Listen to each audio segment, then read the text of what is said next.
Hey everyone. My name is Emma, and you're listening to Revenge Diaries with Emma. Today we're diving into the kind of story that starts with a single sentence so sharp it slices straight through your ribs and lodges in your heart for years. One little word, boring, tossed out like it's nothing, and yet it becomes the spark that burns an entire life to the ground so something wilder can grow in the ashes. You probably won't survive this one unchanged, because if you've ever been dismissed, overlooked, or told you're not enough, this one's going to hit like a freight train wearing lipstick. So, before you get comfortable, take a moment to like the video and subscribe, but only if you genuinely enjoy what I do here. And while your finger's hovering over that button, drop your city and local time in the comments.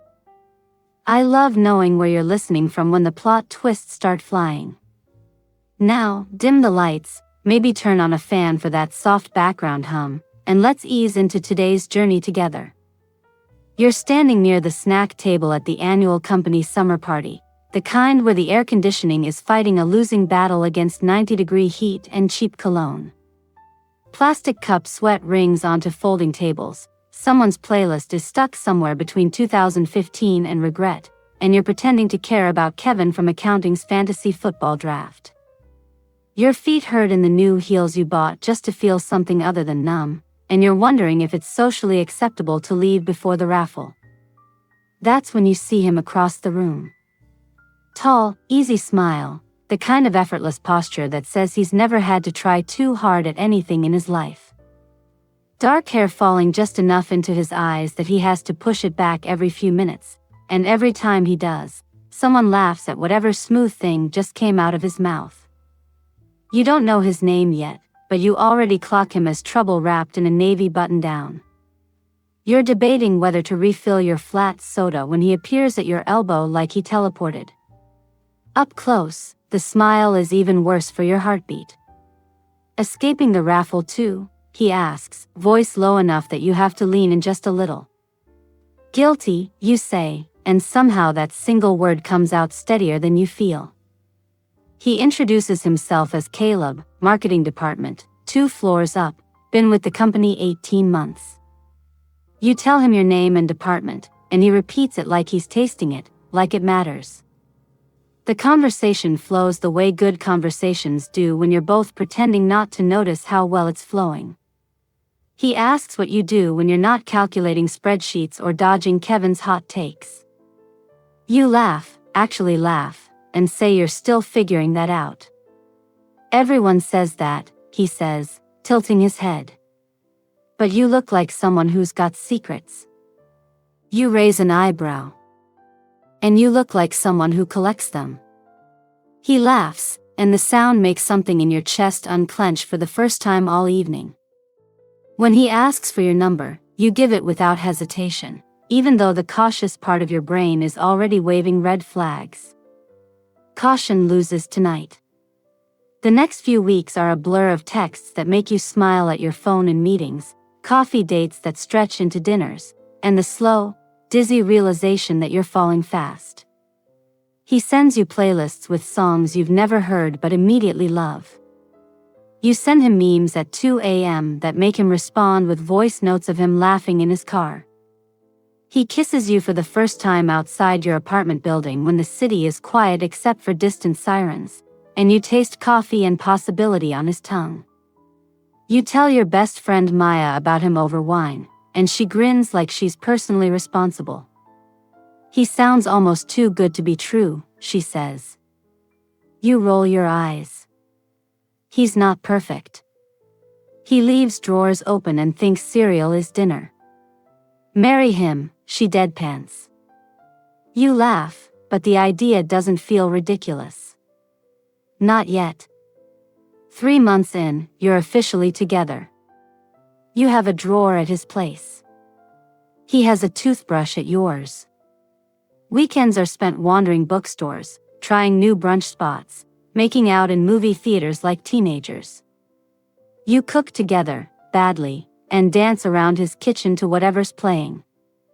He calls you babe absent-mindedly while scrolling through his phone, and every time, something warm blooms in your stomach. You start picturing a future without meaning to. Holidays with his loud, loving family. A dog, maybe. Inside jokes that last years. You catch yourself smiling at nothing on the subway, and you know exactly why. People at work notice. They tease you in the break room about the glow you're wearing like perfume. Even Kevin from accounting gives you a thumbs up and says, "Marketing Caleb, huh? Solid choice."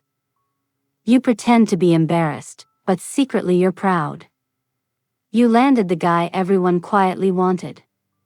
The one who could have anyone but chose you.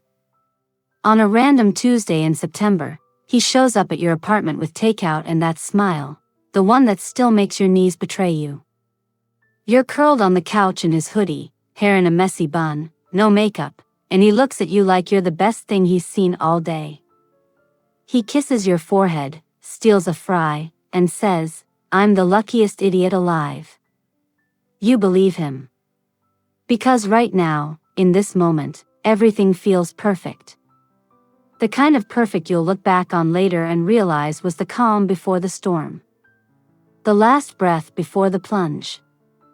You have no idea that in less than a year, this same man will look you in the eyes and say the word that changes everything.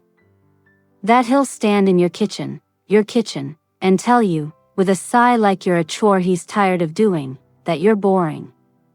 But tonight, you're just a girl in love, stealing another fry from his container and laughing when he pretends to stab your hand with a plastic fork.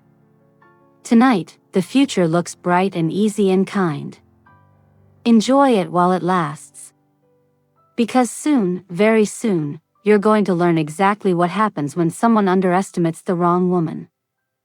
You wake up most mornings now to the gentle buzz of his alarm, the one he sets 15 minutes early just so he can hit snooze and pull you back against his chest. The sheets smell like his cologne and the lavender detergent you both pretend to hate but keep buying anyway. You lie there, listening to his breathing even out again, and you feel so stupidly safe that you almost resent it. Safety like this feels temporary, like borrowed time. The routine settles over the two of you the way soft dust settles on furniture you swear you just cleaned. Friday nights are Thai takeout and whichever Netflix series you're pretending to pay attention to while your hands wander. Saturday mornings are coffee runs where he insists on paying even when you fight him for the card. Sundays are lazy, brunch if you're ambitious, couch marathons if you're human. You start recognizing the baristas at the corner cafe, and they start writing both your names on the cups without asking. He leaves his gym clothes on the bathroom floor and you pretend it annoys you, but secretly you like the proof that he's really here, that this is real. You buy the fancy oat milk he likes even though it costs more than your dignity. He stocks your favorite peach iced tea in his fridge, just in case you come over, which is every day now. You have a side of the bed. He has a side of the closet.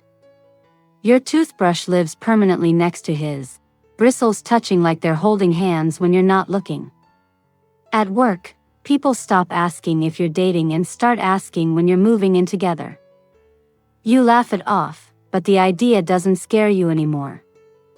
You catch yourself browsing apartment listings in neighborhoods you used to think were too expensive, saving links to kitchens with islands big enough for two. He meets your parents over video call one Sunday when you're at their house for dinner. Your mom keeps calling him sweetheart, and your dad grills him about his fantasy football team like it's a job interview. Caleb handles it perfectly, charming, respectful, funny without trying too hard. Later, your mom texts you a string of heart eye emojis and the words, "He's a keeper." You screenshot it and send it to him with the caption, "Told you they'd love you."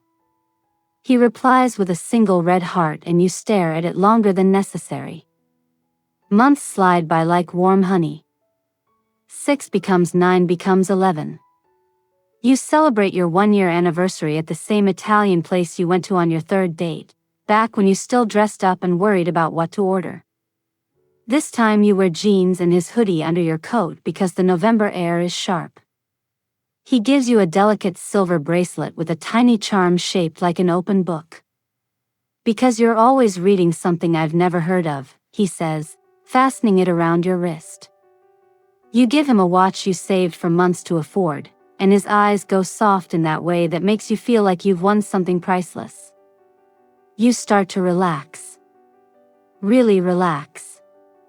The kind of relaxation that only comes when you stop waiting for the other shoe to drop. You let yourself believe this is permanent. But there are tiny cracks you don't notice yet, because you're too busy floating. He starts checking his phone more during dinner, tilting the screen just enough that you can't see. You tell yourself it's work. He cancels plans twice in 1 month.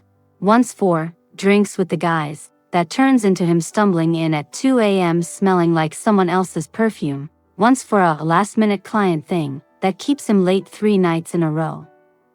You tell yourself people get busy. You suggest a weekend trip to the mountains, just the two of you, like you used to talk about. He says maybe next month, things are crazy at work. You suggest cooking classes, or salsa dancing, or literally anything new.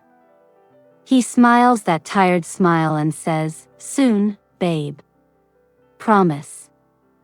The sex is still good, great, even, but it's less often now.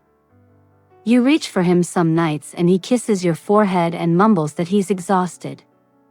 You lie there in the dark, listening to him fall asleep in under 5 minutes, and you stare at the ceiling wondering if this is just what happens when the honeymoon phase ends. You try harder. You buy lingerie he used to lose his mind over.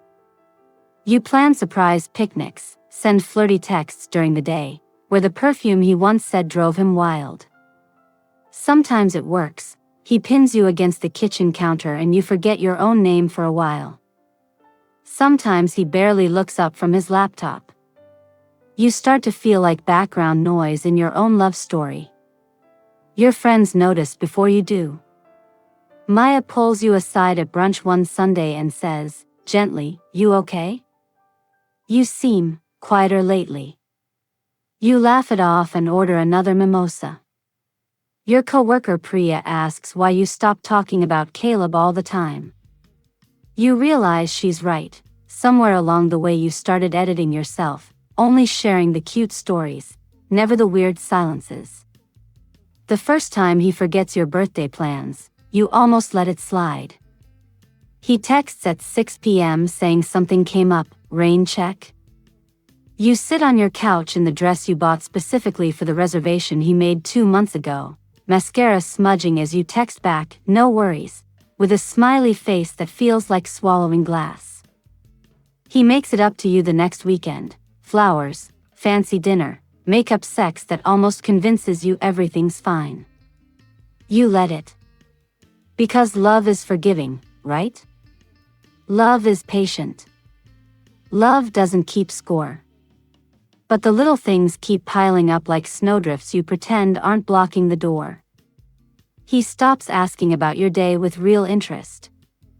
He rolls his eyes when you want to watch anything deeper than explosions. He laughs, but not kindly, when you say you've been thinking about taking a photography class. You? With a camera, he says, like the idea is adorable in the way a child announcing she'll be an astronaut is adorable.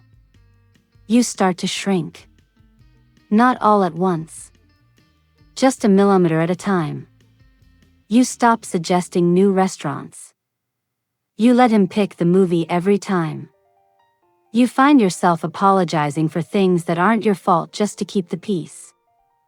You wear less color because he once said black looks sexier on you. You catch your reflection one morning and realize you haven't worn your favorite yellow sweater in months because he teased you about looking like a bumblebee. You tell yourself this is normal. All couples settle. The fireworks can't last forever. You're building something real now, quiet, comfortable, sustainable. You tell yourself that right up until the night that everything inside you catches fire. But that night hasn't happened yet. Right now, you're still in the soft, slow fade. You're still smiling when he walks through the door even when he forgets to kiss you hello. You're still making excuses for him in your head while you fold his laundry and pretend not to notice the unfamiliar perfume on his collar. You're still in love. And that's going to make what comes next hurt so much more. You remember the exact second the word leaves his mouth, because the world narrows to a single, poisonous point. It's a Thursday in early spring, the kind of evening where the city smells like wet pavement and possibility. You've spent the day hyped on caffeine and hope, because you finally worked up the courage to do something just for you. You signed up for a beginner's rock climbing membership at the new gym downtown. You even bought the cute chalk bag shaped like a pineapple. You're buzzing to tell him, rehearsing the funny parts in your head on the subway ride home, how the instructor called you a natural, how you only screamed once when you slipped and dangled like a terrified cat. You burst through the door of the apartment you've basically been living in for months, shoes half kicked off, ponytail swinging. He's on the couch, feet up on the coffee table you asked him 100 times not to scuff, scrolling through his phone with the TV flickering some action movie you've seen 4 times. "Hey," you say, breathless and bright. "Guess what I did today?" He doesn't look up right away. I signed up for rock climbing. Like, actual indoor bouldering. I sent you the picture of me halfway up the wall, did you see? My arms were shaking so bad I thought I'd peel off like a sticker, but I made it to the top, Anne. He finally glances over, mouth twisted in that half smirk that used to melt you but tonight just looks lazy. "Rock climbing," he repeats, flat. "Yeah. I've been talking about wanting to try something new for ages, remember? You're always saying I should get out more, so..." He snorts. Actually snorts. "Babe. Come on." You stop mid-sentence, smile faltering. "Come on, what?" He drops the phone on the cushion beside him, sits up like this is going to take effort. "Rock climbing? Really? You?" He gestures vaguely at you, at your soft cardigan, your sensible jeans, the way you're literally holding a pineapple chalk bag like a kid with a new lunchbox. "It's just funny, that's all. You're not exactly the adventurous type. Your stomach tilts, but you try to laugh it off." "I mean, I wasn't. But I want to be. People can change, Caleb." He rubs the back of his neck, the way he does when he thinks you're being dramatic. "Sure, people can change. But let's be real, you're the girl who freaks out if we take a different route home from the grocery store. You like routines. You like safe. He pauses, searching for the word, and when he finds it he says it like he's diagnosing a terminal illness. "You're boring." The word lands between you like a live grenade. You stare at him, waiting for the punchline, the "kidding, babe," the immediate apology. It doesn't come. He just looks back at the TV, already reaching for the remote like the conversation is over. Your ears start ringing. The pineapple chalk bag feels ridiculous in your hand now, so you set it carefully on the counter like it might explode if you drop it. You open your mouth, close it, open it again. "I'm boring," you repeat, voice strangely calm. He shrugs. "I mean, yeah. We do the same thing every weekend. You never want to go out anymore unless it's that one wine bar with the overpriced charcuterie. I'm not trying to be mean, it's just facts. Facts." You stand there in the middle of his living room feeling every moment of the last year collapse into this one sentence. All the times you chose his favorite restaurant over the Ethiopian place you wanted to try. All the Saturday nights you stayed in because he said clubs were too loud now that we're adults. All the mornings you woke up early to make him coffee exactly the way he likes it while he slept another hour. You think about the rock climbing wall, how your palms bled a little and how proud you were anyway. You think about the yellow sweater folded in a drawer because he said it made you look too cheerful. You think about the way you stopped suggesting new things months ago because every time you did, his eyes glazed over. And something inside you, something you didn't even know was sleeping, opens one eye. You swallow hard. Okay, you say quietly. He glances back, surprised you're not crying or yelling. Okay, what? Okay. I heard you. You walk past him to the bedroom, pull your overnight bag from under the bed, and start packing the few things you keep here. Toothbrush. Charger.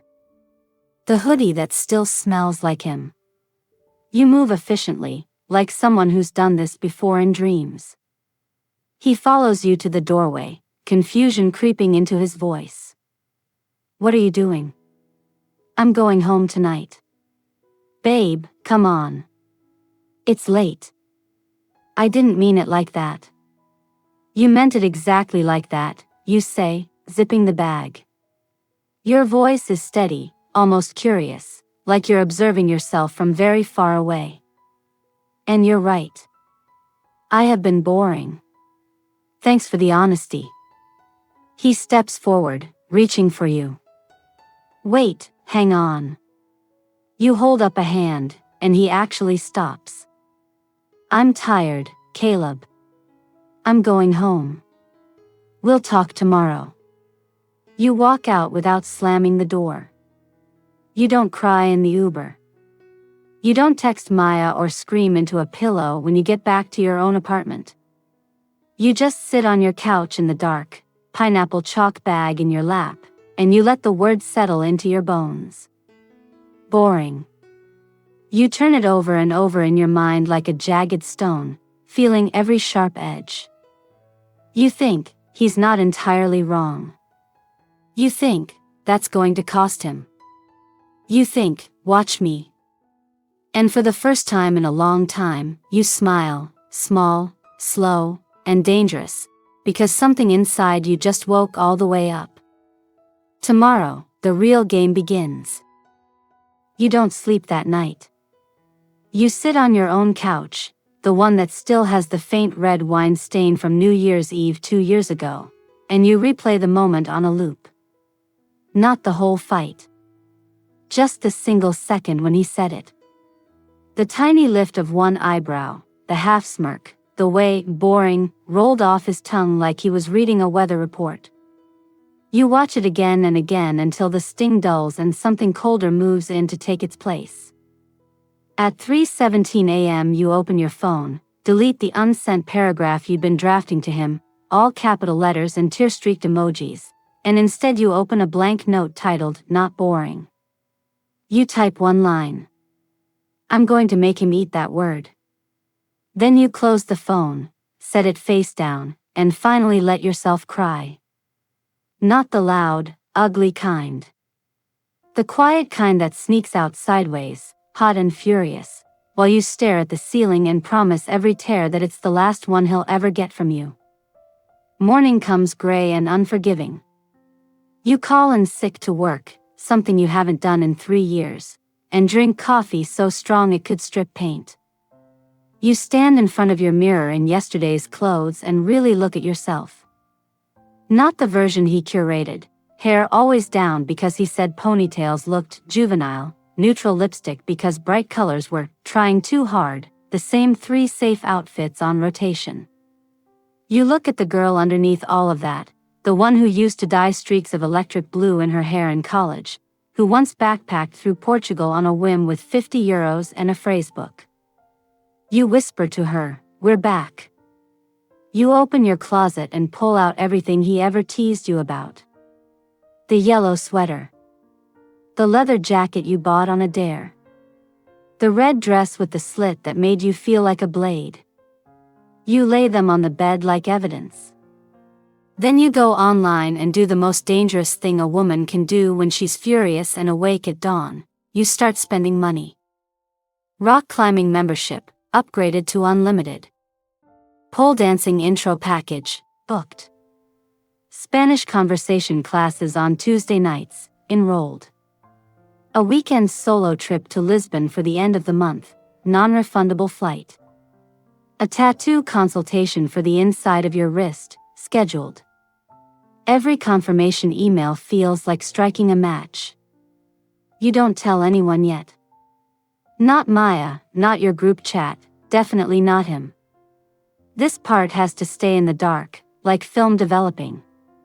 You need the transformation to happen in secret, because the reveal only works if nobody sees the cocoon. He texts at 11:04 a.m. Caleb, morning babe. Sorry about last night. Was cranky. Can I come over after work? You stare at the message until the screen dims. Then you type back. You, actually super busy today. Rain check. 3 dots appear, vanish, appear again. Caleb, everything okay? You, totally. Just need some space to think. You watch the dots dance for a full minute before he gives up and replies with a thumbs up emoji. You laugh out loud in your empty kitchen, a short, sharp sound that surprises even you. Space to think. He has no idea. That afternoon you walk into the rock gym again. The same instructor from yesterday recognizes you and grins. Back already? Thought we scared you off. You smile, tie your new pineapple chalk bag to your harness, and say, scare me once, shame on you. Scare me twice, not happening. You attack the wall like it owes you money. Your forearms burn, your fingers split, chalk dust coats your throat, and every time you slap the top hold you hear his voice in your head. You're not the adventurous type. By the time you rappel down for the 10th time, your whole body is shaking, but you're grinning so hard your face hurts. You start keeping a list on your phone, hidden in an app disguised as a period tracker, because he'll never look there if he ever gets your phone again. The list is titled Proof. Every new thing goes on it. Day 3, first pole class. Bruised the hell out of my thighs but held an invert for 3 full seconds. Day 6, ordered spicy ramen without asking for mild like a coward. Burned so good I almost cried. Day 9, got on a plane alone. Landed in Lisbon at sunset. Drank ginginia from a chocolate cup and didn't text him the photo. You stop answering his calls on the first ring. Sometimes you let them go to voicemail just to watch the little number climb. His texts shift from casual to confused to faintly worried. You send just enough heart emojis and miss you too messages to keep him from panicking completely, but never enough to let him feel safe. You need him comfortable. Complacent. Certain that you're home crying into the yellow sweater he hated. Meanwhile, you're becoming someone he wouldn't recognize in a lineup. You cut your hair on a whim in a tiny salon in Alfama where the stylist spoke no English and you spoke terrible Portuguese. You come out with a blunt fringe and the lightest copper streaks that catch the sun like fire. You send no one a selfie. You dye it back darker before you fly home so the change is subtle enough that people will notice but not be sure why you look different. You start running at 5 a.m. Not because you love it, you hate it with the fire of 1,000 suns, but because discipline is its own kind of revenge. Your body changes in small, satisfying ways. Shoulders sharper. Waist tighter. The kind of definition that hides under clothes until the exact moment you want it seen. You learn to flirt again. Not with intent, yet, just practice. A smile held half a second longer at the barista who always draws a little cat on your cup. A laugh tossed over your shoulder at the climbing gym when the cute guy with the man bun asks if you need a spot. You feel the old muscle wake up, rusty but willing. And every night, before you fall asleep in your own bed, alone, sheets cool on both sides, you open the proof list and add one more line. It becomes a lullaby, a prayer, a war chant. You are not spiraling. You are sharpening. You are not broken. You are loading. One night in late May, 2 months after the word that started it all, you stand in your bathroom and look at the stranger in the mirror. Same eyes, maybe, but they don't look away anymore. You lift your wrist, the one booked for ink next week, and trace the spot where the tattoo will go. Tiny letters, delicate script. You already know what they'll say. Not boring. You smile at your reflection, slow and lethal, and for the first time in years you recognize the woman looking back. She's magnificent. And she's just getting started. You decide the rebirth needs fuel, and that fuel is going to be things you've never let yourself want out loud. The first purchase is ridiculous and perfect, a midnight blue motorcycle jacket, butter-soft leather, the kind that costs more than 2 weeks of groceries. You buy it online at 2 a.m. with the volume off so the confirmation chime doesn't wake the quiet fury sleeping in your chest. When the box arrives, you slice it open like it's Christmas morning and slip the jacket on over yesterday's tank top. You catch yourself in the hallway mirror and actually stop breathing for a second. You look like the protagonist of the movie your life is about to become. You wear it to your third pole class even though it's 80 degrees outside. The instructor, a tattooed goddess named Raven who can hang upside down by one ankle and still look bored, raises an eyebrow and says, "Someone's feeling dangerous today." You just smile and climb the pole like it owes you rent money. The classes get harder, or maybe you just stop being gentle with yourself. You come home with bruises shaped like fingerprints on the inside of your thighs, purple blooming into yellow, and you take pictures of them like they're trophies. You learn moves with names like Crescent Moon, and Jade Split, and Brass Monkey, and every time you stick a landing that used to leave you crumpled on the mat, you whisper, boring, under your breath like a curse and a blessing at the same time. Spanish nights are Tuesdays and Thursdays. You sit in a circle with 8 other adults who also decided Netflix subtitles weren't cutting it anymore. Your teacher, Diego, is a patient Colombian who laughs every time you roll an R too dramatically. You practice ordering coffee, flirting, and, most importantly, cursing fluently. One night you nail an entire dramatic monologue from a telenovela and the whole class claps like you just accepted an Oscar. Diego catches your eye and mouths, perfecta. You feel it in your knees. Rock climbing becomes religion. You chase harder routes the way other people chase likes. You fall, you bleed, you tape your fingers until they look like a mummy's, and you go back up. The gym starts recognizing you, the staff wave you through without scanning your membership. One of the weekend warriors, a quiet guy named Leo with forearms like bridge cables, starts belaying you without being asked. You pretend not to notice the way he watches when you chalk your hands, but you notice everything now. You fly to Mexico City alone for 4 days in June. No itinerary, just a backpack and a reservation at a hostel in Roma Norte with a rooftop that looks like a jungle exploded on concrete. You eat tacos al pastor standing up at 1 a.m. while mariachis argue over tips. You dance in a club where the bass is so loud you feel it in your teeth and a beautiful stranger teaches you how to move your hips like you're trying to start a riot. You kiss her against a wall painted with skeletons and marigolds and you don't even ask her name. When you land back home you smell like mezcal and secrets and you don't wash your hair for 2 days just to keep it longer.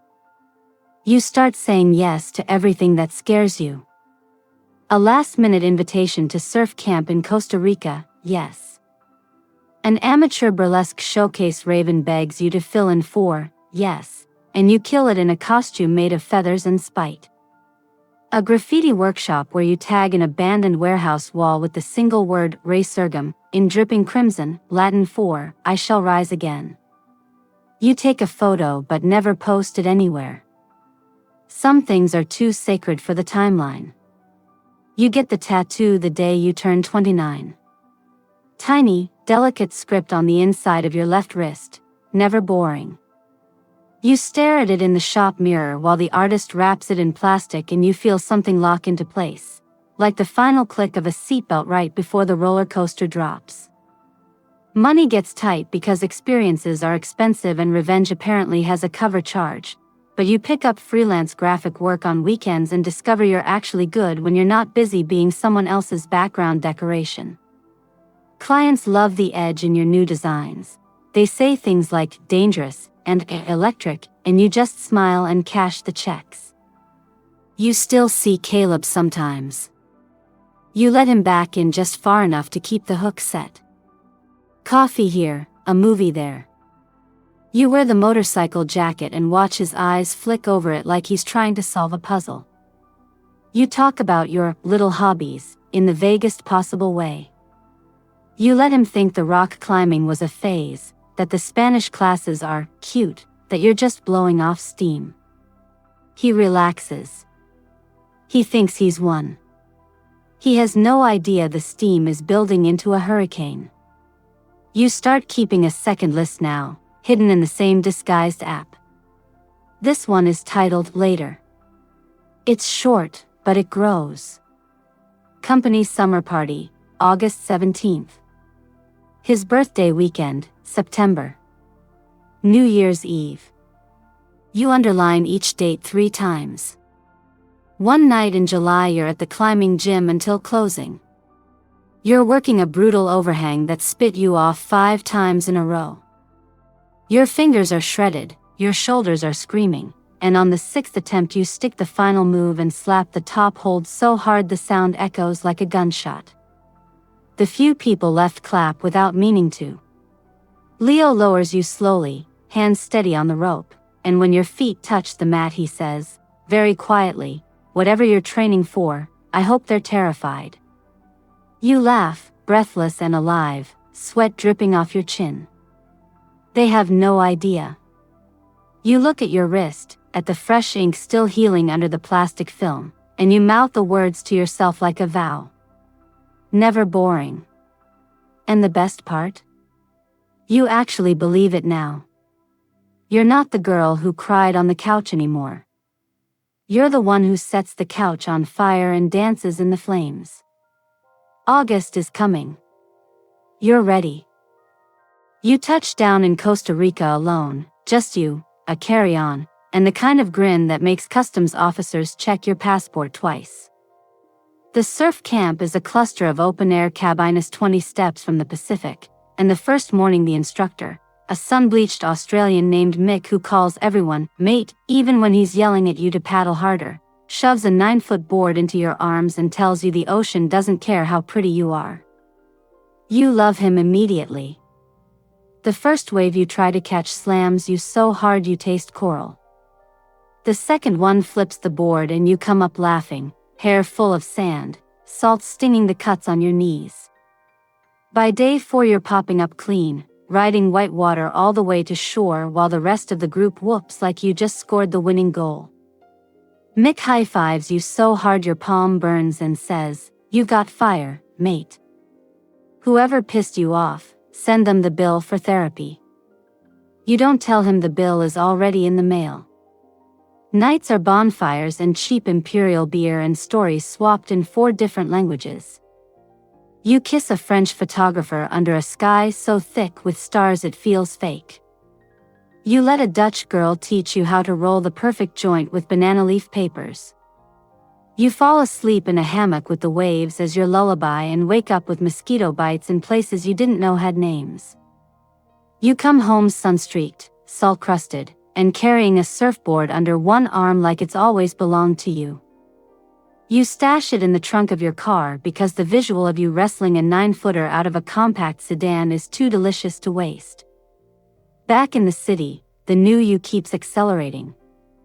You sign up for a sprint distance triathlon on a whim, because why not give yourself something that might actually kill you? Training turns into a glorious obsession. 5 a.m. swims in the freezing university pool, bike rides where your lungs scream up hills, runs along the river where you spit out the word boring like venom every time your legs want to quit. You buy a second-hand road bike that costs more than your first car and name her Vengeance. You start saying things out loud you used to only think. At work, when a senior partner talks over you in a meeting, you calmly repeat yourself louder until he shuts up and the room pretends they didn't just witness a murder. When a guy at the climbing gym grabs your waist without asking to help you on a problem, you look him dead in the eye and say, "Touch me again and I'll use your femur as a coat rack." He apologizes so fast he almost bows. Your body is a map of victories now, calluses thick as armor, shoulders that make tank tops look illegal, a faint white scar on your shin from the Costa Rican reef. You walk differently, hips first, like you're daring the world to keep up. And people notice. Maya corners you at happy hour and demands to know who abducted her best friend and replaced her with a superhero. You just sip your mezcal margarita, no salt, extra spicy, and shrug. I got tired of being wallpaper. Priya from work starts inviting you to after-work rooftop things you used to decline. The first time you show up in ripped jeans and that midnight blue motorcycle jacket, half the office visibly short-circuits. You laugh louder than you used to, swear when the moment calls for it, and when someone makes a dumb joke you roast them so smoothly they thank you for it. You let Caleb see exactly enough to keep him off balance. A calculated coffee here, a quick lunch there. You wear the leather jacket and let your hair air dry into waves he never knew you had. You talk about this surf thing you tried, casual, like it was a weekend when instead of the week you learned how to breathe underwater and scream at the sky at the same time. You let him notice the new freckles across your nose, the way your arms look when you reach for the check, which you always pay now, because you can. He asks, hesitant, "You seem different." You smile, slow and sweet. "Do I?" He can't pin it down, and that eats at him. You watch it happen in real time, the little flicker in his eyes when you laugh at your own joke before he gets there, the way his fingers drum on the table when you check your phone and don't explain who texted. He's used to being the sun, now you're a comet and he can't figure out your orbit. Good. You start collecting people the way you used to collect regrets. There's Raven from Pole, who becomes your ride-or-die chaos goblin. Leo from the climbing gym, who texts you memes at 3 a.m. and never hits on you because he respects the murder energy. Diego from Spanish, who starts greeting you with kisses on both cheeks and calls you peligrosa. A photographer named Juno you meet at a warehouse party who shoots you on a rooftop at golden hour wearing nothing but the motorcycle jacket and an expression that makes her whisper, "Holy hell," when she checks the back of the camera. You host the first dinner party of your new life in your tiny apartment. 10 people crammed around a table you bought off Craigslist that morning. You cook paella because you learned in Valencia for 3 days on another solo trip you never told anyone about. Someone brings tequila, someone else brings a speaker, and suddenly it's 2 a.m. and you're dancing on your coffee table while Raven films it for her OnlyFans, with your enthusiastic consent. You wake up the next morning with a hangover and the best friends you've ever had sprawled across your floor like casualties of joy. Caleb hears about it third hand, of course. He texts, "Heard you had a party. Would have come if I'd known." You leave him on read for 6 hours, then send back a single photo, you mid-laugh, hair wild, surrounded by beautiful humans who look at you like you hung the moon. No caption. The hook twists deeper. August is breathing down your neck now. The company's summer party, the same one where you met him 2 years ago, is 6 weeks away. You already know what you're wearing. You already know what's going to happen. You stand in your bedroom at midnight, surfboard propped in the corner like a sentinel, and you open the later list one more time. Company's summer party, August 17th. His birthday weekend, September. New Year's Eve. You add a new line underneath, bold and underlined. Make him beg. You close the phone, strip off your clothes, and look at yourself in the full-length mirror. Tan lines from Costa Rica, bruises from Pole, the faint silver stretch marks on your hips that look like lightning now instead of flaws. You trace the tattoo on your wrist and smile, the kind of smile that would scare the old you. You're not a caterpillar anymore. You're the whole damn storm. You notice the shift in Caleb the way sailors notice the barometer dropping before the sky turns ugly. It starts small. He lingers longer when you meet for coffee, eyes flicking over the new cut of your hair, the way your collarbones catch the light now that you've stopped hiding them under cardigans. He reaches for your hand across the table and you let him hold it, just long enough for his thumb to trace the inside of your wrist, right over the tattoo he hasn't discovered yet, before you pull away to check a text that doesn't exist. The flicker of confusion on his face is delicious. He starts asking questions he never used to ask. Where were you last night? Who's Leo? Why do you smell like salt and smoke? You answer in half-truths, soft and slippery. Out with friends. Just a guy from the gym. Bonfire on the beach. You should try living a little. Each vague reply lands like a pebble in his shoe. He can't ignore it, but he can't call it out either. You watch him try to solve the puzzle of you and come up short every time. It's almost sweet, how hard he's working to keep up with someone he already decided was predictable. Meanwhile, you're moving at warp speed. You finished the triathlon in the top 20% for your age group. You cross the finish line covered in lake water and sweat and someone else's blood from a bike crash, and the first thing you do is look for Raven in the crowd. She's screaming your name, waving a hand-painted sign that says danger is her first language. You collapse into her arms laughing so hard you almost throw up the electrolyte gel you choked down an hour ago. You get the medal. You also get the photos, you mid-stride, teeth bared, eyes feral. You print the best one in black and white, 8x10, and slide it into the bottom drawer of your desk at work, the one nobody opens. Evidence. Caleb sees the medal when you leave your gym bag unzipped at his place one night. He picks it up like it might bite him. You actually did it, he says, voice flat with something that might be awe or might be fear. You're toweling your hair dry, fresh from his shower, wearing nothing but one of his old t-shirts and the absolute certainty that you could ruin him right now if you wanted to. You just smile. Told you I was trying new things. He tries to laugh it off, but his eyes keep drifting to the faint bruises on your thighs, pole-class souvenirs, and the new definition in your shoulders.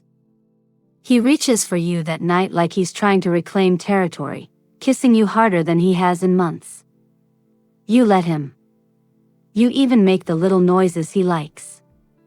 But when he falls asleep afterward, you lie awake staring at the ceiling and feel exactly nothing. That's when you know the old version of you is truly dead. August creeps closer. The company's summer party is 3 weeks away now. You can taste it. You go shopping with Raven and Juno. You walk into a boutique you used to avoid because everything looked too extra and walk out with a dress that costs more than your first month's rent after college. Backless crimson silk, slit to the top of your thigh, neckline plunging just enough to make HR sweat. When you try it on, Raven actually whistles low. Jesus. That's not a dress, that's a weapon of mass destruction. You look in the mirror and see a stranger who could start wars. You buy it in 2 colors. You also buy new lingerie, not for him. Black lace so delicate it could be a rumor. You wear it under boring work clothes just to know it's there, like carrying a secret knife. Caleb starts double texting. Then triple texting. Caleb, drinks tonight? Caleb, hello? Caleb, did I do something wrong? You leave him on read for 12 hours, then send a selfie from the rooftop party you're at. You mid-laugh, city lights behind you, someone's hand low on your waist that definitely isn't his. Caption, living my best life. He calls 4 times in a row. You let it ring. When you finally pick up the next day, he sounds almost panicked. "Are we okay?" he asks. You're painting your toes blood red on your kitchen floor, phone on speaker. You blow on the wet polish and answer, "Calm as Sunday morning." "Of course we are. Why wouldn't we be? You're just different. Distant." You cap the polish, flex your foot, admire the color. "People change, Caleb. You taught me that." Silence crackles across the line. He shows up at your apartment unannounced that night with takeout from the Thai place you used to love.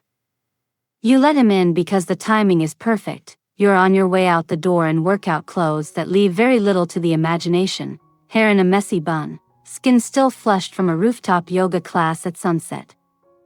He takes one look at you and falters. "Going somewhere?" "Hot yoga with Raven." Then drinks. "You're welcome to eat without me."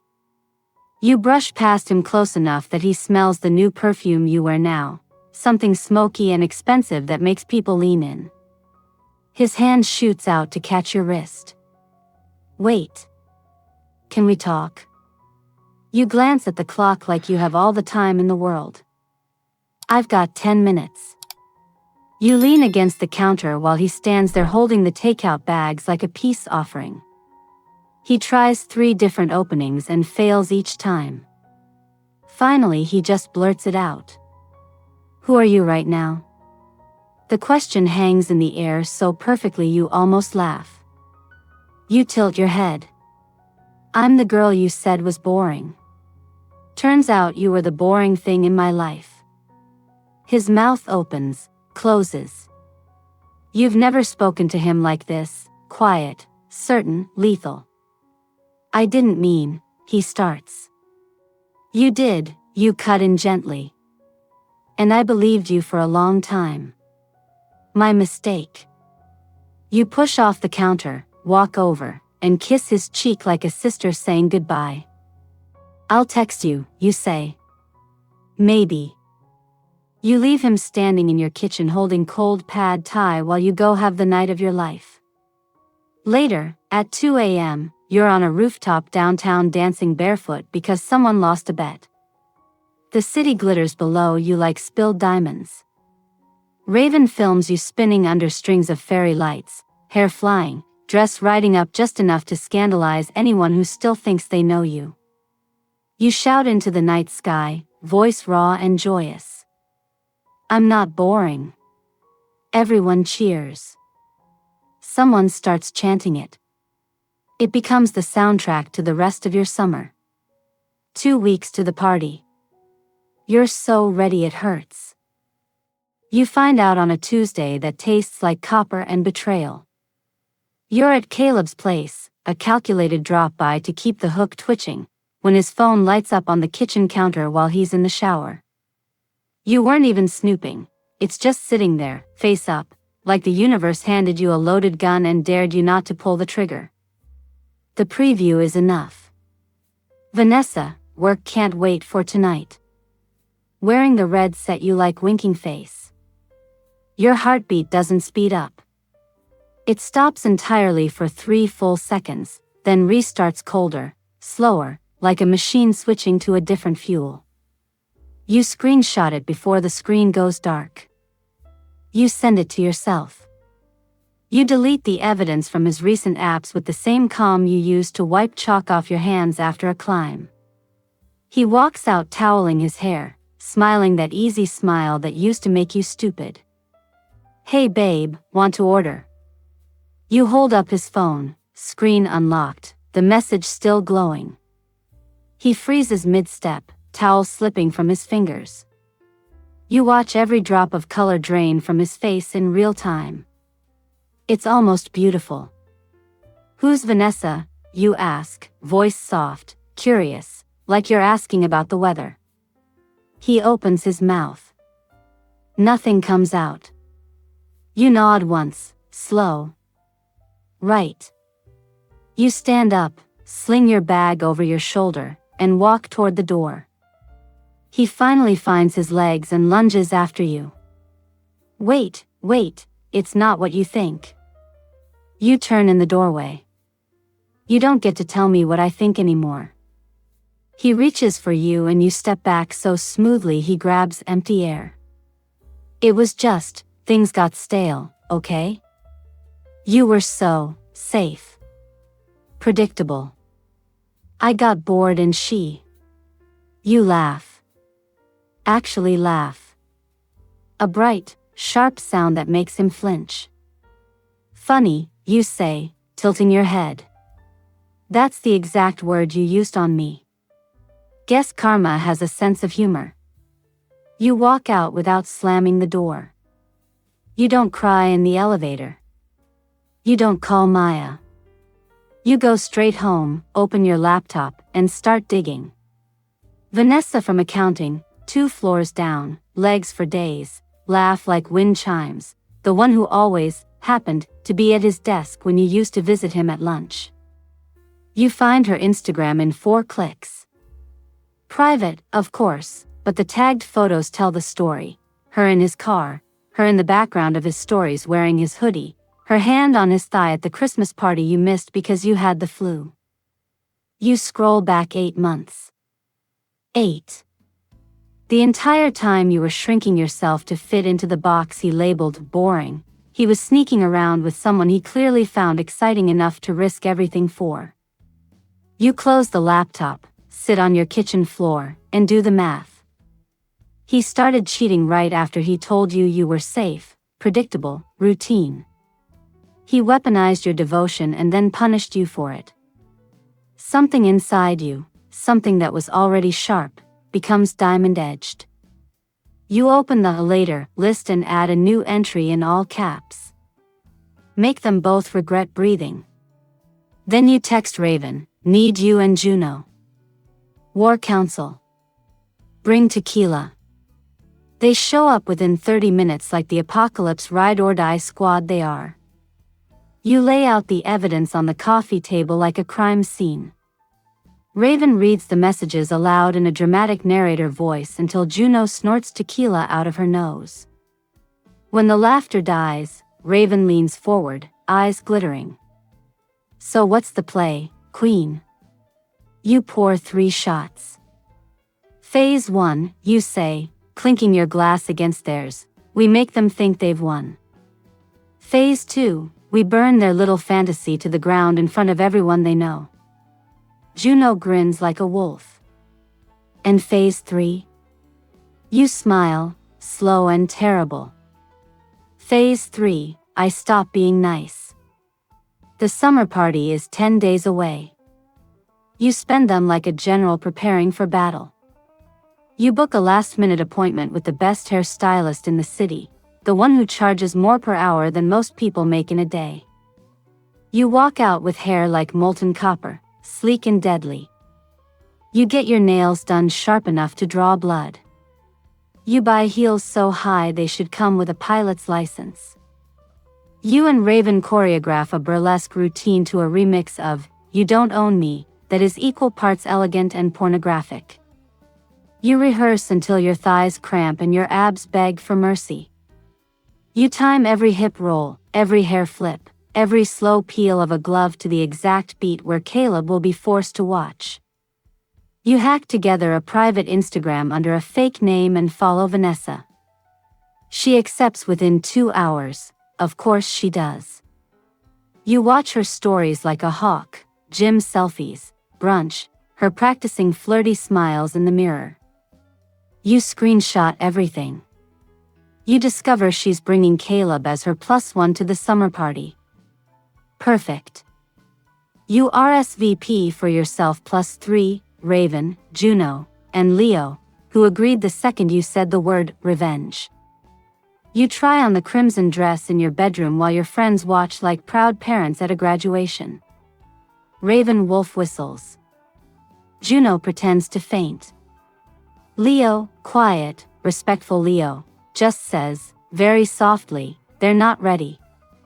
You look in the mirror and see Judgment Day wearing silk. You lift your wrist, trace the healed ink. Never boring. You smile at your reflection and it smiles back like a promise kept. 10 days. You count them down like a bomb. Tick, tick, tick. You decide the summer party will be the night their entire world tilts off its axis. The venue is the same rooftop where you first saw Caleb 2 years ago. Life has a sense of humor that way. Same string lights, same overpriced cocktails, same view of the skyline glittering like it's personally rooting for you. Only this time, you're not the girl in the corner hoping someone notices her. This time, you're the reason the music stumbles when you walk in. You arrive deliberately late. The party is already humming, laughter, clinking glasses, Kevin from accounting attempting to dance. You pause at the top of the stairs, one hand on the railing, and let the crowd part around you like you're Moses in stilettos. The crimson dress clings to every new curve you earned with blood and sweat and spite. The slit flashes thigh with every step. Your hair is a waterfall of fire under the lights. Raven is on your left in liquid silver, Juno on your right in emerald green that makes her look like poison ivy come to life, and Leo trails half a step behind, tall, quiet, devastating in a black shirt rolled to the elbows. You didn't plan the formation, but you move like a pride of lions who've already eaten and are just here to play with the corpses. Heads turn. Phones lift. Someone actually gasps.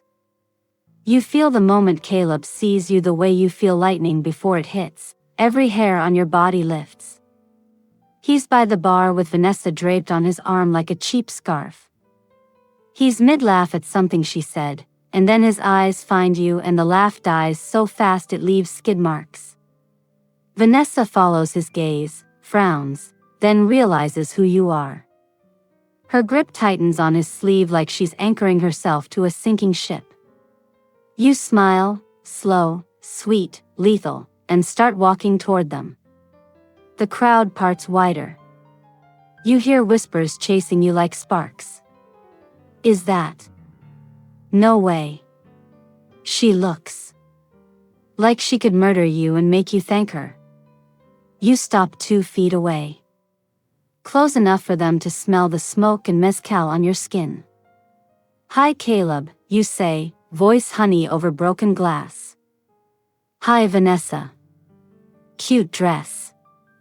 Did his credit card pay for it? Vanessa's mouth opens, closes. Caleb looks like he's trying to swallow his tongue. You tilt your head. Nothing to say? That's new. Raven hands you a drink without being asked, something dark and strong. You take a sip, never breaking eye contact. Caleb finally finds words. You look different. You let the silence stretch just long enough to be cruel. Funny, you say. That's exactly what you said the night you called me boring and then started fucking her behind my back. A dozen people within earshot inhale so sharply it sounds like a wind tunnel. Vanessa goes scarlet. Caleb goes white. You lean in, voice low enough that only they hear the next part.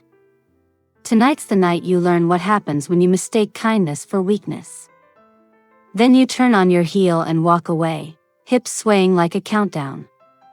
The DJ, someone Raven knows, obviously, drops the lights right on cue. A single spotlight hits the small stage they set up for the talent portion of the evening. You step into it without waiting for an introduction. The music starts, that filthy, slow remix of You Don't Own Me. You don't dance. You hunt. Every move is a headline. You roll your hips like you're grinding their dignity under your heel. You peel off long satin gloves one finger at a time and let them fall like bodies. You drop into a jade split that makes 3 executives spill their drinks. You crawl across the stage on all fours, hair swinging, eyes locked on Caleb the entire time. He can't look away. Neither can Vanessa. Neither can anyone. When the final beat hits, you're standing center stage in nothing but the dress and a smile sharp enough to cut diamonds.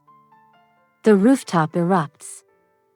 People are screaming, whistling, some are literally fanning themselves. Your friends rush the stage like it's a rock concert. Someone starts chanting your name.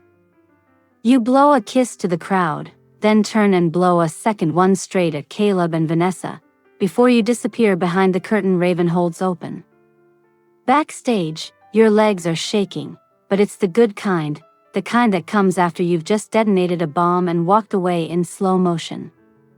Phase 1, complete. You slip into the crowd again, surrounded by your people now. Strangers buy you shots. Co-workers you barely know tell you you're a legend. Kevin from accounting tries to hug you and Raven physically blocks him with her entire body. You catch glimpses of Caleb and Vanessa through the chaos. He's trying to drag her toward the exit, but she's arguing, gesturing wildly at you. Perfect. Let them fight. Let it fester. You dance until your feet bleed in the heels, until the lights come up and security starts herding people out. You let Leo carry you down the stairs piggyback because your ankles have staged a coup. Raven films the whole thing for posterity. Outside, the night air hits like cold water. You tip your head back and laugh at the sky until your ribs hurt. Juno lights a cigarette and passes it to you. So, she says, exhaling smoke like a dragon, how does vengeance taste? You take a drag, watch the city blur through tears that are definitely not sad. Like champagne and gasoline, you say. And tomorrow, the real fire starts.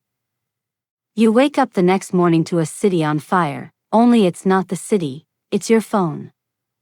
The video Raven posted, just a 30-second clip of you in the crimson dress, crawling across the stage, eyes locked on Caleb while the bass drops, has already hit 40,000 views on her private story and is being screenshotted and re-uploaded faster than anyone can take it down. Someone stitched it with the caption, HR is typing, and it's the top post on the company's anonymous gossip forum.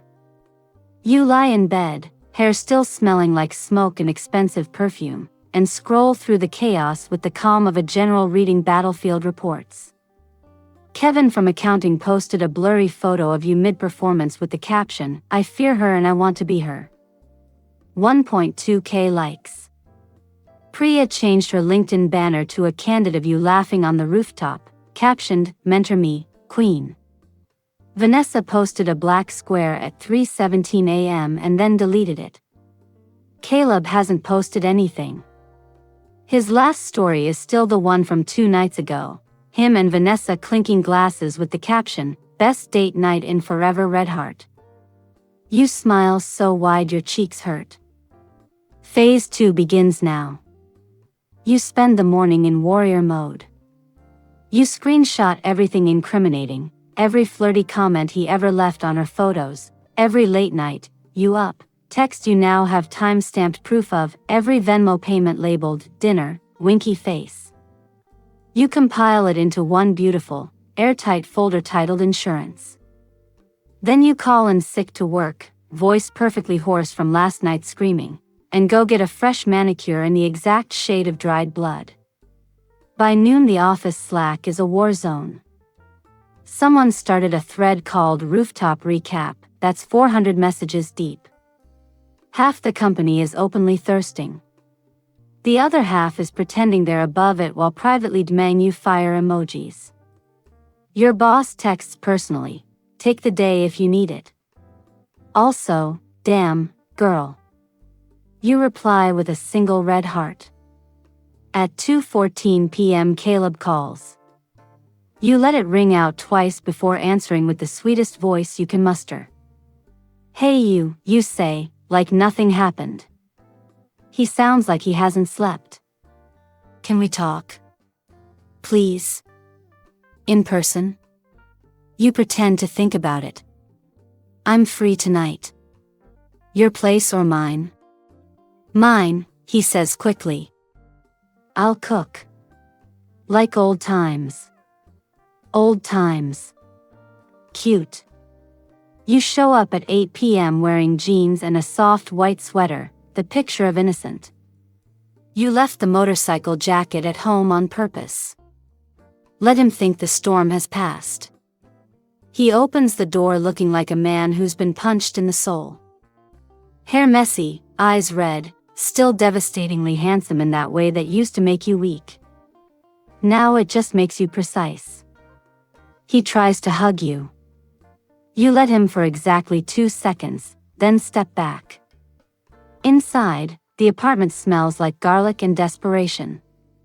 He's made your favorite pasta, the one with the spicy sausage you used to request on bad days. There's wine breathing on the counter. Candles. He really went full grovel. You sit on the couch, same spot where he once called you boring, and fold your hands in your lap like a good girl. He paces. Starts and stops 3 different sentences. Finally drops to his knees in front of you like a bad movie. "I'm so sorry," he says, voice cracking. "Last night, seeing you like that, I didn't know you had that in you. I was stupid. I was scared of how much I felt and I sabotaged it, Anne." You let him talk until he runs out of air. Then you speak, soft and clear. "You didn't sabotage us, Caleb. You just showed me who you really are when you think no one's watching." He flinches like you slapped him. "I ended things with Vanessa," he says. "Deleted her number. Blocked her everywhere. It's over. I swear." You nod slowly. "Good for you." He searches your face. "Can we try again?" "I'll do anything." You lean forward, rest your elbows on your knees, and look him dead in the eye. "Anything?" He nods so hard it's pathetic. You reach into your bag and pull out a single flash drive on a silver chain. You dangle it in front of him. "This has every text, every photo, every Venmo for hotel rooms and Plan B and that necklace she wore last night that I'm guessing wasn't from Tiffany's clearance rack. One click and it goes to HR, to your mom, to Vanessa's fiancé." He goes gray. "She's not engaged." "She is now," you say sweetly. "He proposed last weekend." She said yes. Then came to the party on your arm anyway. Wild, right? His mouth opens and closes like a fish drowning in air. You lean in until your lips almost brush his ear. "Here's what's going to happen," you whisper. "You're going to sit there and smile whenever you see me in the hallway. You're going to like every photo I post for the rest of your miserable life. And you're going to watch me live better, louder, and happier than you ever could have handled. And if you ever, so much as breathe wrong in my direction, I will end you so cleanly they'll name a true crime episode after me." You pull back and smile like sunshine. "Deal?" He nods, eyes glassy. You stand up, smooth your sweater, and walk to the door. "Oh," you say, turning back with your hand on the knob. "The pasta smells amazing. Shame I'm allergic to liars now." You leave him on his knees in the candlelight. When you get home, Raven and Juno are waiting with champagne and a cake that says "Burn it all" in red icing. You pop the bottle, lick frosting off your thumb, and toast to the ashes. One down. One to go. Vanessa's turn is coming. And you've saved the best fireworks for her. You let exactly 4 days of silence do the heavy lifting. For days in which Vanessa watches Caleb avoid her in the hallways like she's radioactive. For days in which the entire office pretends they're not refreshing the gossip forum every 10 minutes. For days in which she realizes the pretty little throne she built on top of your relationship is now a trapdoor. On the 5th day, she cracks. You're at your desk, headphones on, pretending to work while actually shopping for flights to Iceland, because why not chase the northern lights in October, when the calendar invite pops up? Vanessa Lee has requested a meeting. Subject, coffee? Just us girls? Hot beverage. Location, the courtyard downstairs. Time, 2 p.m. today. You accept without a reply. At 1:58 p.m. you walk downstairs in slow motion. You're wearing the softest cream blazer over a silk camisole, hair in a sleek low bun, the picture of professional serenity. Only the red soles of your heels and the tiny flash of your never boring tattoo when you push up your sleeve give any hint of the violence humming under your skin. She's already at the picnic table, clutching an iced latte like it's a life vest. When she sees you, her face does a complicated journey: relief, fear, calculation, fear again. You sit opposite her, cross your legs, and wait. She tries a smile. It wobbles. "Hey," she says, voice too bright. "Thanks for coming. I feel like we got off on the weirdest foot and I wanted to clear the air." You tilt your head. "Did we?" She falters. "The party. I didn't know you and Caleb were. I mean, he said you guys were basically over and..." You let her drown for 10 beautiful seconds. Then you speak, calm and kind. "Vanessa. Sweetheart. Let's not do the girl code dance where you pretend you didn't know exactly who I was when you started sending him nudes in the work bathroom." Her mouth snapped shut. You lean forward, elbows on the table. "Here's the thing. I don't care that you wanted him. I care that you thought you could take something that wasn't yours and then flaunt it in my face. That's not being a girl's girl. That's being a vulture in lip gloss." She starts blinking too fast. "I'm sorry, okay? It was stupid. I ended it.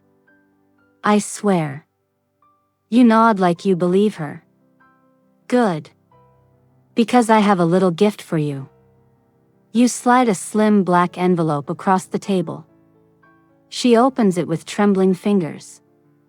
Inside, an 8x10 glossy photo of her fiancé's hand with the brand new engagement ring on the day he proposed, time-stamped 3 weeks ago, right next to a screenshot of her texting Caleb, "Can't wait to celebrate with you later," winking face, on the exact same night. Her tan drains away so fast she looks green. You continue, conversational. "I'm told he's traditional. Old money family. The kind that still cares about things like fidelity before marriage. I haven't sent this to him yet. I'm not a monster." Her eyes dart up, pleading. You smile. "I just want you to understand something. The next time you decide another woman's relationship is a stepping stone for your ego, remember this moment. Remember how it feels to sit across from someone who could ruin your entire future with one email and is choosing, for now, not to." She's crying now, silent tears wrecking her mascara. You reach across and gently close the envelope. "Keep the photo," you say. "Frame it. Put it on your desk. Let it remind you every single day that karma doesn't always come for you. Sometimes she just sends me." You stand up, smooth your blazer. "Oh, and Vanessa? Next time you wear that red set he likes so much, maybe check whose credit card bought it first." You walk away without looking back. That afternoon, she puts in her 2 weeks' notice. Rumor has it she told HR it was a family emergency. You get the news while you're on a video call with a new client who's paying you triple your old rate to redesign their entire brand. You mute yourself, laugh silently until your abs hurt, then unmute and close the deal like a grown-up. Caleb watches you from across the open-plan floor every day now. He looks like a man who's been hollowed out and filled with regret and Diet Coke. He likes every single one of your Instagram posts within 30 seconds of you uploading them, even the one of you holding the surfboard in a bikini that gets 10,000 likes in an hour. You never acknowledge him. You don't need to. The war is over. You won it in crimson silk and perfect silence. And the best part? You're only just beginning to live. You walk out of the office on a random Wednesday in late August with nothing but a succulent in one hand and a cardboard box full of framed photos you no longer want to look at.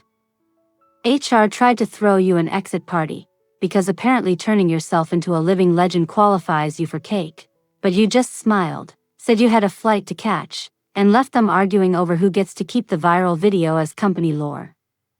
You don't have a new job lined up. You have something better, options. The freelance inbox is overflowing. Brands want the woman who broke the internet in a backless dress. A publisher slid into your DMs asking if you'd ever consider a memoir titled something unprintable. A women's adventure magazine offered to fly you to Patagonia to shoot a cover story called How to Burn Your Old Life Down and Surf the Ashes. You accept all of it. You accept none of it yet. You're too busy tasting what freedom feels like when nobody owns even a sliver of your time. September hits like a match on gasoline. You spend Caleb's birthday, the one he used to hint should be a national holiday, wing foiling in Hood River with Leo and a bunch of adrenaline junkies who don't know your last name and don't care. You post exactly one story, you skimming across the Columbia River at sunset, hair on fire from the wind, middle finger raised in a casual salute nobody will ever prove was meant for him. He watches it 47 times. You know because Instagram tells you so. October, you chase the northern lights to Iceland with Raven and Juno. You rent a glass-roofed cabin in the middle of nowhere and lie naked under the aurora while the sky explodes green and purple above you. You make love to a local poet with hands like winter and a voice like smoke, and when she asks your story you just laugh and say, "I'm the punchline now." November, you run the New York City Marathon, not because you love running, but because pain has become a language you're fluent in. You cross the finish line at 4:18, crying and laughing and covered in salt, and the first person you hug is Maya, who flew in just to scream your name at mile 23 when you almost quit. You collapse on the pavement in Central Park and look up at strangers cheering for a woman they don't know, and you realize the crowd isn't cheering for your time. They're cheering for the version of you that refused to stay small. December, you're on a yacht off Cabo with 12 new friends you collected like souvenirs. Someone proposes a no pasts rule after midnight. Nobody is allowed to talk about who they were before this year. You break it at 3 a.m. anyway, drunk on tequila and starlight, and tell the whole story start to finish while everyone listens like it's scripture. When you get to the part where he called you boring, the French photographer you've been kissing all week raises his glass and toasts to the most interesting woman any of us has ever met. You clink your glass against his and feel the last scar finally close. On New Year's Eve you're in Rio, dancing samba in the street while fireworks turn the sky into a battlefield of light. You're wearing gold body paint and someone else's feathers and you haven't checked your phone in 3 days. You kiss 6 strangers at midnight and none of them ask your name because names feel too small for the woman you've become. Back home, wherever home is now, Caleb drunk texts you at 12:03 a.m. his time. Caleb, Happy New Year. I miss you so much it hurts to breathe. You're on a beach with sand in places sand should never be, laughing while a beautiful stranger braids tiny shells into your hair. You read the message once, smile the kind of smile that would terrify him if he saw it, and delete the thread without replying. You turn the phone face down, tip your head back to the sky, and scream, Feliz Ano Novo, with a million strangers who never knew the girl you buried. The old you would have cried. The new you dances until sunrise, barefoot and glorious, while somewhere across an ocean a man learns the true meaning of the word regret. You don't look back once. Not even for a second. You stop counting the countries after 27.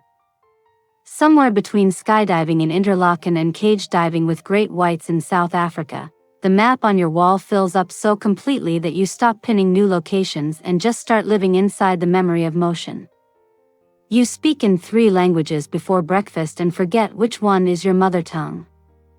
You fall in love the way other people change clothes, easily, often, and always with the zipper halfway down before you decide whether to stay. People start recognizing you in airports. Not because you're famous in the tabloid way, but because you've become the woman other women point to when they need proof that rebirth is real. Your Instagram, once a polite little scrapbook of sunsets and coffee, is now a living war cry.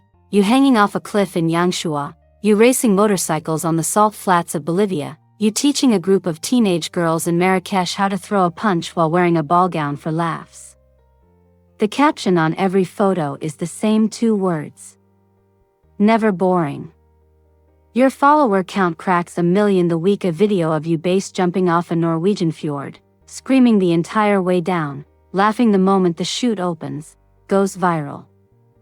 Brands beg to send you free things. You let them, then donate every box unopened to women's shelters with a note that says, "You deserve to feel dangerous too." You buy an apartment in Lisbon because the light there makes you stupidly happy.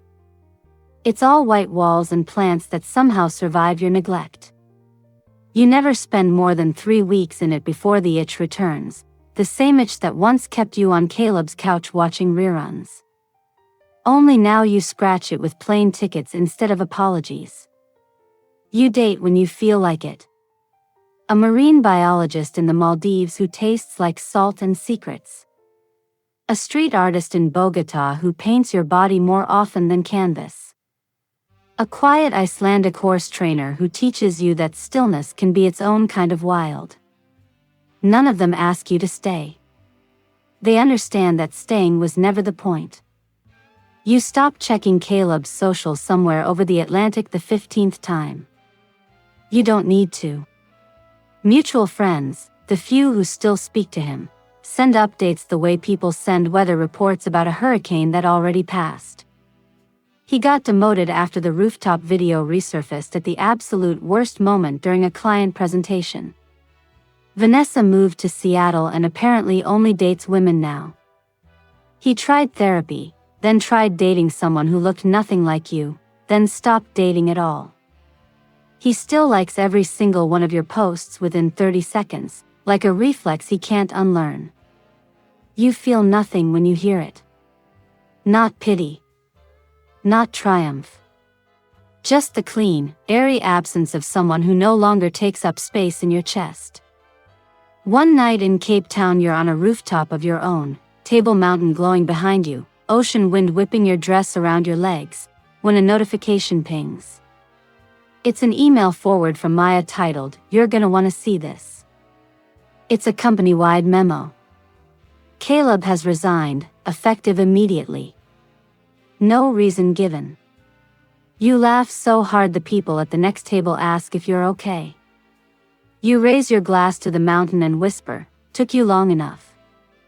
Later, drunk on red wine and freedom, you open Instagram and do something you haven't done in 18 months.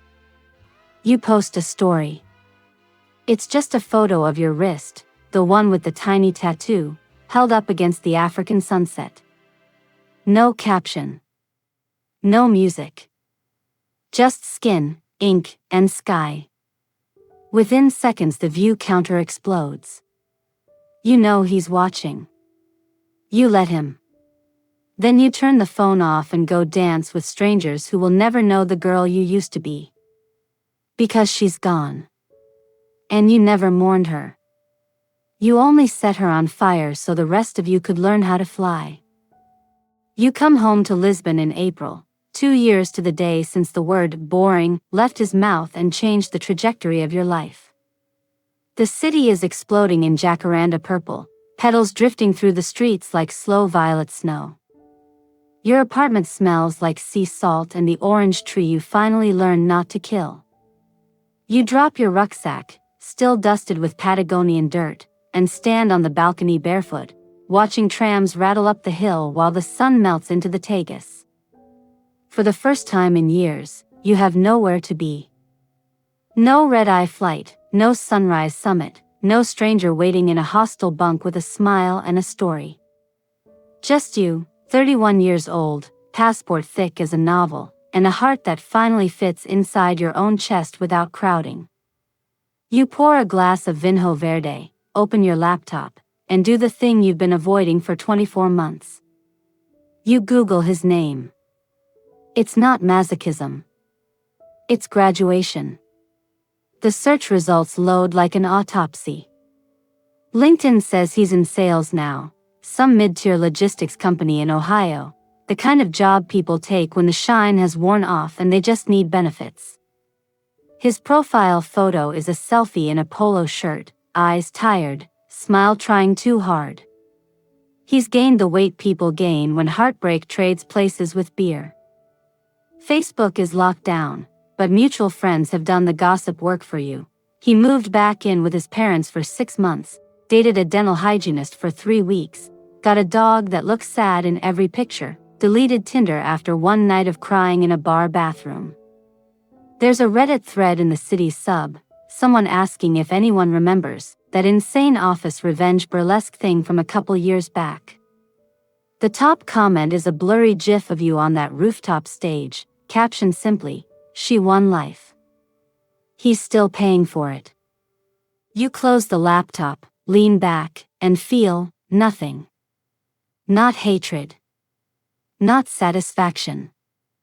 Just the soft click of a chapter closing so quietly you almost miss it. You take the succulent you stole from your old desk, the one that survived 2 continents and 3 near-death experiences, and set it on the windowsill where the light hits it just right. Then you do something you've never done before. You open a blank document and start writing the truth, not the viral version, not the legend. The ugly, human parts. The nights you cried in airplane bathrooms at 30,000 feet because freedom still felt like falling. The mornings you woke up in beautiful places and still checked your phone for a name that no longer mattered. The way revenge tasted like sugar at first, then like ash, then finally like water, necessary, then neutral, then just part of the weather. You title it, How to Disappear in Order to Find Yourself Again. 6 months later it's a book. A real one. Hardcover, your name on the spine, a cover photo of you standing on a glacier in a red coat that matches the dress you burned the night everything changed. It debuts at number 3 on the New York Times list. You do the talk show circuit barefoot because you can. You sign copies in 12 countries, and every time a woman presses the book to her chest and whispers, "This saved me," you feel the last splinter of the old you finally dissolve. The night of your launch party in Lisbon, you wear gold from head to toe. The rooftop is packed with every person who held you when you were becoming. Raven DJs, Juno shoots the photos. Leo stands quietly by the bar looking proud the way mountains look proud. Maya flies in and cries into your hair when she sees the dedication page. For every woman who was ever told she was too much or not enough. You were always exactly the storm they feared you'd be. At midnight they bring out a cake shaped like a phoenix.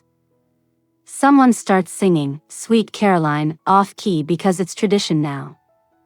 You climb onto a table, barefoot again, and raise a glass to the purple sky. To the girl who believed him when he said she was boring, you shout, voice steady and loud enough for the whole city to hear. Thank you for dying so I could live. The crowd roars. Fireworks someone definitely didn't get a permit for explode over the river.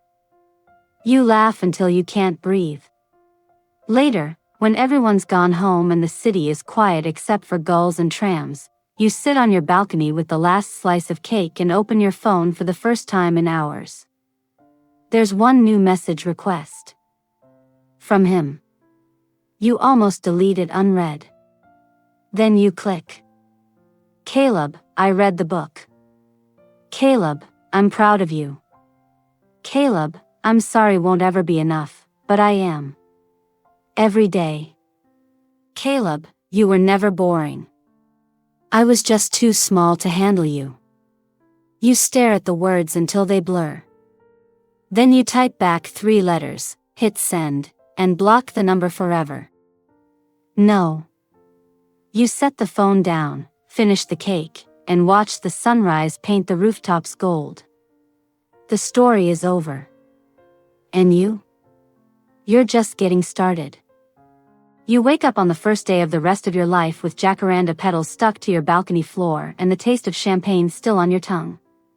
The book is out in the world now, a living thing with wings you no longer control. Women send you photos of the page where you wrote, "The moment someone calls you boring is the moment you are officially free to become unstoppable," with the paragraph highlighted, underlined, tattooed on ribs and wrists and the soft skin behind knees. You keep a folder of those pictures titled, "Proof That Fire Spreads." You stop saying yes to everything and start saying yes only to the things that make your pulse dance. You teach a climbing workshop for survivors of domestic violence and watch a 38-year-old mother send her first route with tears streaming down her face while her kids cheer from the mats below. You say no to 3 talk shows in 1 week because you're tired and you're allowed to be tired now. You adopt a dog from a shelter in Porto, a scruffy mutt with 1 ear and trust issues who decides on day 4 that you're his person. You name him Phoenix because cliches are allowed when they're true. You fall in love again, slowly, like sunrise instead of wildfire. Her name is Ines. She's a marine archaeologist with salt in her veins and a laugh that sounds like the first warm day after winter. You meet when your dog tries to steal her sandwich on Praia do Guincho and she lets him. 6 months later you're teaching her to climb while she teaches you that depth can be its own kind of adventure. You don't post about her, some things are too sacred for the timeline. You go back to the city where it all began exactly 3 years after the rooftop. You have a reading at the biggest bookstore downtown. The line wraps around the block. You walk out onto the little stage in ripped jeans and the same midnight blue motorcycle jacket, now perfectly broken in, and the room goes quiet enough to hear hearts beating. You don't talk about him. You never do anymore. You talk about the night you decided your own opinion was the only one that mattered. You talk about the first time you cried on a mountaintop because the view was so beautiful it hurt. You talk about the women who write to you from hospital beds and courtrooms and brand new apartments with their names on the lease for the first time. When the Q&A starts, a hand goes up in the back. You know the voice before you see the face. Will you ever forgive him? Caleb asks, standing there thinner, older, voice cracking on the last word. The room inhales. You look at him, really look, for the first time in years. He's clutching a copy of your book like it's a lifeline. His eyes are wet. He's shaking. You smile, gentle and final. I already did, you say. The day I stopped letting him live rent-free in my future. You let that settle. Then you add, softer, forgiveness isn't for him. It's for me. And I'm good now. Security starts to move, but you shake your head. You walk to the edge of the stage, crouch down so you're eye level with him, and sign his book right there on the title page. You write. You were the spark. Thank you for the fire. Now go build something beautiful with the ashes. You hand it back. He takes it with both hands like it's holy. You stand up, turn to the room, and say, "Next question." The applause is deafening. Later, on the tram home, Ines leans her head on your shoulder and asks if you're okay. You watch the city slide by in purple and gold and realize you don't even feel the old scar anymore. I'm better than okay, you say. I'm exactly where I was always meant to be. You get home, kick off your shoes, and Phoenix greets you with the single enthusiastic tail wag he's mastered. Ines makes tea while you scroll through the photos from tonight, hundreds of women holding your book like torches. You stop on one, a teenage girl with fresh purple hair and a nervous smile, holding a sign that says "I use TOB boring too." You save it to the proof folder. Then you close the laptop, kiss the love of your life, and let the dog steal half your pillow because some nights you still need to feel someone breathing beside you just to prove the nightmare is over.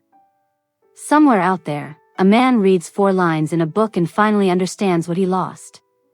Somewhere out there, a woman who was told she was too quiet, too plain, too much, too little, reads those same lines and decides today is the day she starts becoming legendary. And you?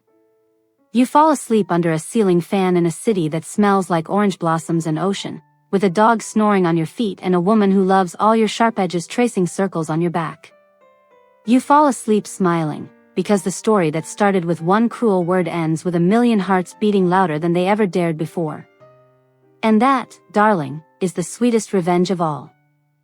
Here's the thing nobody tells you when they hand you the match to burn your old life down: the fire doesn't just destroy. It illuminates.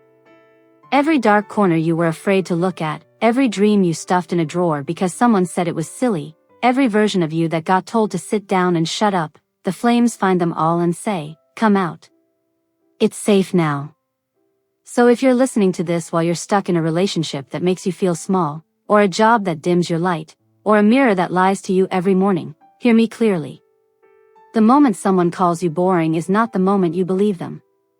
It's the moment you stop asking for permission to take up space. You don't need a rooftop. You don't need a stage. You just need the first terrifying, glorious step toward the woman you were always meant to become. The world is wide and wild and waiting. Go set it on fire. And when someone asks how you did it, just smile and say, "He said I was boring. I proved him wrong." Until next time, remember, everyone has their story. Make yours the one they can't stop telling. Now, if this one hit you hard, drop a comment and tell me the moment you decided you were done being small. I read every single one. See you in the next diary.